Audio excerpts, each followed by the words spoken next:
Assalamualaikum warahmatullahi wabarakatuh. Perkenalkan, nama saya Hasan Ali Rahman, NIM 230102400054 dari PAI 1B, akan mengerjakan tugas ujian akhir semester mata kuliah ilmu hadis, yang mana saya akan menjelaskan tentang hadis sahih.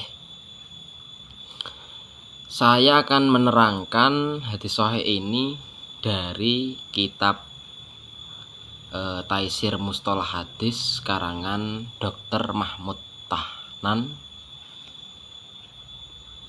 Jadi sebelum saya menjelaskan tentang hadis sahih, kita harus mengetahui dulu pengarang dari kitab Taisir Mustalah Hadis ini, yakni pengarangnya Dr. Muhammad Tahnan. Beliau lahir di kota Halab, Suriah pada tanggal 12 Juni 1935. Dan beliau ini adalah seorang guru besar dari Universitas Kuwait dari tahun 1982 dan pensiun pada 2005. Jadi kitab yang dikarang oleh Dr. Mahmud Tahnan ini ialah sebuah kitab yang menjelaskan tentang ilmu hadis yang sangat sistematis, jadi terperinci dari awal sampai akhir, juga sistematis dalam bentuk pengertian-pengertian dalam satu bab. Oke, saya akan menjelaskan tentang hadis sahih dari kitab Mustalah Hadis. Untuk definisinya, menurut bahasa itu sahih itu lawan dari sakim, lemah. Dan bentuk istilahnya itu ialah hadis yang sanadnya bersambung melalui rawi yang adil dan dobit, tanpa adanya suyuds maupun ilat dalam hadis tersebut. Untuk penjelasannya juga, syarat-syarat hadis sahih itu ialah hadis sahih itu harus memenuhi 5 perkara, 5 kriteria. Jadi 5 itu ialah sanadnya bersambung, kedua adilnya para perawi, ketiga dobitnya para perawi, keempat tidak adanya syadz, yang kelima tidak adanya ilat. Untuk pengertian dari 5 tadi, yakni pertama, sanadnya bersambung, artinya bahwa setiap rawi mengambil hadisnya secara langsung dari orang di atasnya. Jadi urut dari rawi ke rawi itu urut sampai ke atasnya, sampai ke Rasulullah. Yang kedua yakni adilnya para perawi. Jadi yang dimaksud adilnya para perawi itu rawi harus muslim, baligh, berakal, tidak fasik, dan tidak buruk tingkah lakunya. Jadi yang merawikan hadis tersebut itu harus adil. Yang ketiga yakni dobitnya para perawi. Jadi dobitnya para perawi itu perawi harus sempurna daya ingatnya, baik ingatan itu dalam bentuk ingatan benak maupun dalam bentuk tulisan. Jadi harus dobit. Yang keempat yakni tidak adanya syadz. Syadz itu dari suyuds, yang berarti hadisnya tidak menyelisihi dari hadis yang diriwayatkan oleh orang lain yang lebih sikoh dibandingkan hadisnya itu tadi. Jadi tidak ada yang menandingi, jadi itu benar-benar tidak ada perselisihan antara hadis yang diriwayatkan oleh orang yang lebih sikoh. Yang kelima yakni tidak adanya ilat, tidak adanya cacat. Ilat itu adalah cacat ya. Jadi ilat adalah penyebab samar lagi tersembunyi yang bisa mencemari sahihnya sebuah hadis, baik secara dohir maupun dari baik secara dohir kelihatan terbebas dari cacat. Jadi ini benar-benar harus tidak ada cacat dari hadis tersebut.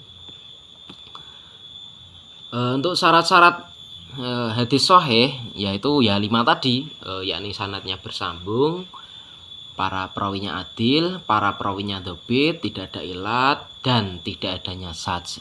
Apabila salah satu dari 5 syarat itu tidak terpenuhi, maka hadis tersebut tidak bisa digolongkan sebagai hadis sahih. Jadi apabila salah satu dari 5 kriteria di atas yang sudah saya jelaskan tadi kok ada yang tidak terpenuhi, maka bukan dikategorikan menjadi hadis sahih. Untuk selanjutnya yakni contoh dari hadis sahih. Beliau Dr. Mahmud Tahnan mengambil dari Sahih Bukhari dari bab adzan, dalam hadis Haddatsana Abdullah bin Yusuf qala ahbarona Malik an Ibnu Syihab an Muhammad bin Jubair bin Mut'im an abihi qala sami'tu Rasulullah sallallahu alaihi wasallam qara'a fil maghrib bitur, yang artinya telah bercerita kepada kami Abdullah bin Yusuf yang berkata telah menghabarkan kepada kami Malik dari Ibnu Syihab dari Muhammad bin Zabir bin Mut'im dari bapaknya yang berkata, aku mendengar Rasulullah membaca surat At-Tur di waktu surat maghrib. Kenapa kok hadis ini dikategorikan menjadi hadis sahih? Karena melengkapi 5 tadi, yakni sanadnya bersambung. Jadi sebab masing-masing rawi yang meriwayatkan hadis di atas itu mendengar hadisnya secara langsung dari gurunya. Untuk yang kedua, para perawinya tergolong adil dan dhobit. Yang pertama yakni perawi di atas yakni adalah Abdullah bin Yusuf. Nah, Abdullah bin Yusuf ini orangnya sikoh, terpercaya, dan mutkin, cermat. Yang selanjutnya yakni Malik bin Anas adalah imam sekaligus hafid. Jadi hafid di sini adalah hafal beribu-ribu hadis. Yang selanjutnya tadi Ibnu Syihab Az-Zuhri.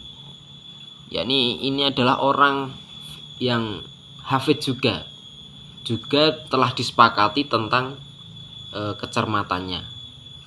Yang selanjutnya Muhammad bin Jabir, ini orangnya sikoh, terpercaya. Yang selanjutnya Jubair bin Mut'im, ini adalah sahabat Rasulullah. Yang selanjutnya nomor 3 yakni tidak ada syadz, karena tidak bertentangan dengan perawi yang lebih kuat. Jadi hadis tersebut tidak ada pertentangan atau perselisihan.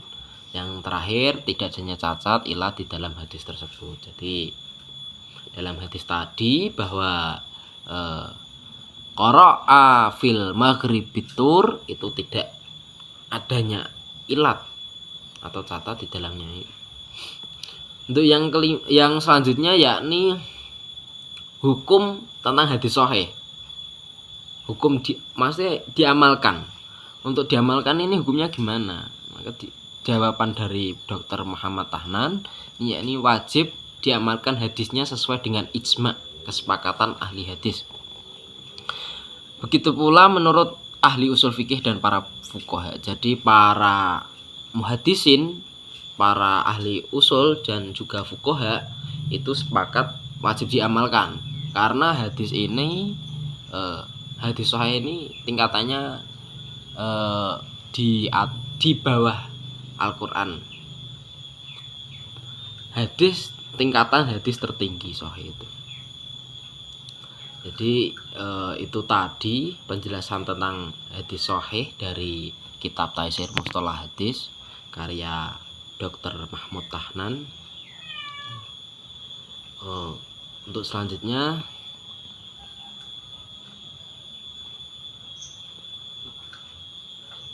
itu saja dari saya penjelasan tentang hadis sahih. Apabila ada banyak kurangnya saya meminta maaf. Mungkin cukup sekian dari saya. Assalamualaikum warahmatullahi wabarakatuh.